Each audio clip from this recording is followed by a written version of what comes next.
اعوذ باللہ من الشیطان الرجیم بسم اللہ الرحمن الرحیم۔ قندیل یوٹیوب چینل دیکھنے والے ناظرین کی خدمت میں آداب عرض ہے۔ ناظرین، مکڑی کے متعلق آپ جانتے ہوں گے کہ یہ جب جالا بناتا ہے تو ہر طرف سے اسے ایسے بننے کی کوشش کرتا ہے جہاں وہاں سے گزرنے والے تمام شش پایہ حشرات اس میں پستے چلے جاتے ہیں۔ آج کل عالمی منظرنامے پر چند طاغوتی قوتوں کے ہاتھوں یہی منظرنامہ آپ کو ملے گا۔ ساری دنیا میں انہوں نے عوام کو، غریب عوام کو پھنسانے کے لیے جو جال بچھایا ہوا ہے، سارے کے سارے مخلوق اس میں پھنستے چلے جا رہے ہیں۔ کئی اقوام تو بالکل مکمل طور پر ان کی چالوں میں دھنس چکے ہیں۔ مثال کے طور پر ہم پاکستان، ہندوستان، افغانستان، خصوصاً یہ ممالک تقریباً ان کے داؤ پیچ میں مکمل طور پر آ چکے ہیں اور آئے دن روزانہ مزید دھنستے چلے جا رہے ہیں۔ آپ لوگوں نے دیکھا ہوگا کہ کووڈ-19 کی وجہ سے جتنے بھی عالمی قوانین بنے، اس کی زد میں صرف اور صرف غریب اقوام آئے ہیں۔ یعنی اگر آپ کسی ملک میں کام کر کے واپس اپنے وطن لوٹے ہیں تو دوبارہ واپس جانا آپ کے لیے محال ہے۔ اول تو آپ جا نہیں سکتے، اور اگر جانے کے کسی وجہ سے قابل بھی ہوئے تو اتنے سخت قوانین بنائے گئے ہیں کہ آپ مجبوراً آپ کو جانا بھی پڑ رہا ہے، اور آپ کا جیب اور ان کے قوانین ذرا بھی آپ کو اجازت بھی نہیں دیتے۔ یہ دنیا مکمل طور پر ان شیطانی قوتوں کے قبضے میں ہے۔ آپ دیکھ رہے ہیں کہ اگر آپ کسی دفتر میں داخل ہونے کی کوشش کرتے ہیں تو کووڈ-19 کے حفاظتی ٹیکوں کے کارڈ کے علاوہ آپ کو اندر جانے کی اجازت نہیں دیتے۔ حتیٰ کہ اب تو بجلی کے بلوں پر بھی آپ کو یہ پیغامات دیے جا رہے ہیں کہ آپ کو ہر حال میں کرونا کے حفاظتی ویکسین لگانے ہیں۔ حالانکہ آج تک دنیا میں جتنے بھی آفات آئے ہیں، جتنے بھی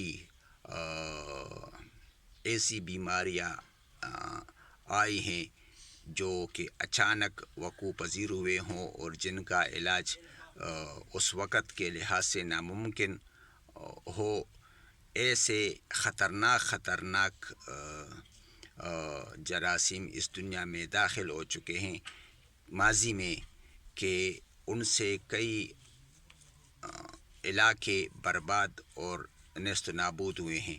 لیکن اس کے باوجود کبھی بھی ان کے لیے اتنے سخت قوانین نہیں بنے۔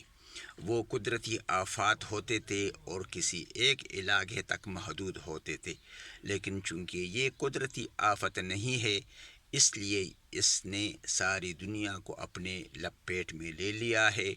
حالانکہ اس بیماری سے اتنے اموات نہیں ہوئے جتنے کہ ظاہر کیے جا رہے ہیں، نہ یہ اتنی خطرناک بیماری ہے کہ جس سے دنیا اتنی پریشان ہو جتنی کہ کر دی گئی ہے۔ یہ ایک نارمل بیماری ہے جو کہ انسانی قبضے میں ہے، اور انسانی وجود اس کا مقابلہ ہر طرح سے کر سکتی ہے۔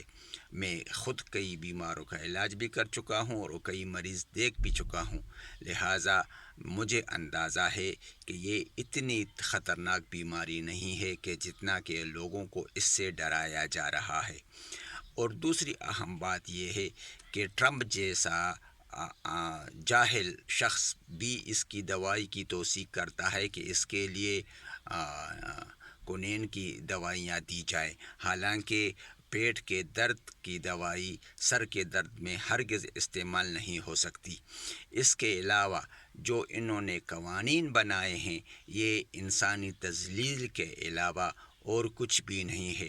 اب تو بجلی کے بلوں پر بھی اشتہار آ رہا ہے کہ آپ نے کرونا سے اگر بچنا ہے تو ویکسین لگانا لازمی ہے۔ ناظرین، ویکسین کیا چیز ہے؟ یہ ایک مدافعت پیدا کرنے والی دوائی ہوتی ہے، لیکن افسوس کی بات یہ ہے کہ جتنے بھی ویکسینیشن ہوتے ہیں یا جتنے بھی ویکسین بنتے ہیں وہ اس مرض کے متاثرہ خون سے لے کر بنائے جاتے ہیں، لیکن آج تک یہ معلوم نہیں ہو سکا کہ کرونا کے ویکسین کیسے بن گئے ہیں۔ ہمارے ہاں جتنے بھی کہ مفتی علامے ہوتے ہیں، اسی طرح لمبے چوڑے ناموں کے ساتھ ہمارے ڈاکٹر حضرات بھی ہوتے ہیں، لیکن آج تک ہمارے کسی منظم ڈاکٹر تنظیم نے یہ نہیں کہا کہ یہ ویکسین اس فارمولے کی بنی ہوئی ہے، یہ اس کی افادیت ہے اور یہ اس کے نقصانات ہیں، یہ لگانی چاہیے یا نہیں لگانی چاہیے۔ جو کچھ بھی کر رہا ہے جاہل اور ان پڑھ کر رہے ہیں اور ہمیں وہی بتا رہے ہیں۔ کسی اعلیٰ ڈاکٹروں کی تنظیم نے آج تک نہیں بتایا کہ کرونا کیا چیز ہے، اس کے جسم پر اثرات کیا ہوتے ہیں، اس کے ویکسین واقعی ابھی تک ایجاد ہوئے ہیں یا نہیں ہوئے۔ سب خاموش بیٹھے ہوئے ہیں، اس لیے کہ یہ ایک ایسا جالا ہے جس میں سب پھنس چکے ہیں اور کسی کو بھی اس کے خلاف بولنے کی ہمت نہیں ہے۔ جیسا کہ ہم پر مسلط کردہ حکمرانوں کے خلاف ہم نہیں بول سکتے، ہم نہیں کہہ سکتے۔ یہ ایک ایسا مکڑی کا جالا ہے جو حال ہی میں جاری الیکشن میں بھی آپ لوگوں کو نظر آئے گا۔ صدر سے لے کر ناظم تک اور وزیر اعظم سے لے کر ایس ایچ او تک سب اس کھیل کا مکمل طور پر حصہ بن چکے ہیں، اور جو ٹیمیں بنائی گئی ہیں ویکسینیشن کرنے والی، ان میں بھی اتنی جرأت نہیں ہے کہ کسی کو ٹیکہ نہ لگائے اور اس ظلم کے خلاف کوئی اور حکمت عملی اختیار کر کے عوام کو بچایا جائے۔ ناظرین، بڑے افسوس کی بات ہے کہ ہم جس طرح کے ہمارے مفتی چلا کر کہتے ہیں کہ قرآن خزانہ ہے، لیکن اس قرآنی خزانے سے یہ لوگ جہالت، فرقہ پرستی اور نفرتوں کے علاوہ کچھ حاصل نہ کر سکے۔ اسی طرح ہمارے اسپیشلسٹ اور لمبے چوڑے ناموں کے ساتھ ڈاکٹر حضرات بھی موجودہ حالات میں عالمی طاقتوں کی منظم سازشوں سے کچھ حاصل نہ کر سکے، نہ اپنا دامن بچا سکے، نہ قوم کا دامن بچا سکے، بلکہ وہ خود ہسپتالوں میں محصور ہو کر رہ گئے تھے۔ جس طرح کے عالمی طاقتوں کی جنگوں سے افغان طالبان یا ویتنامی یا دوسری قومیں سہم کر چھپ جاتی ہیں۔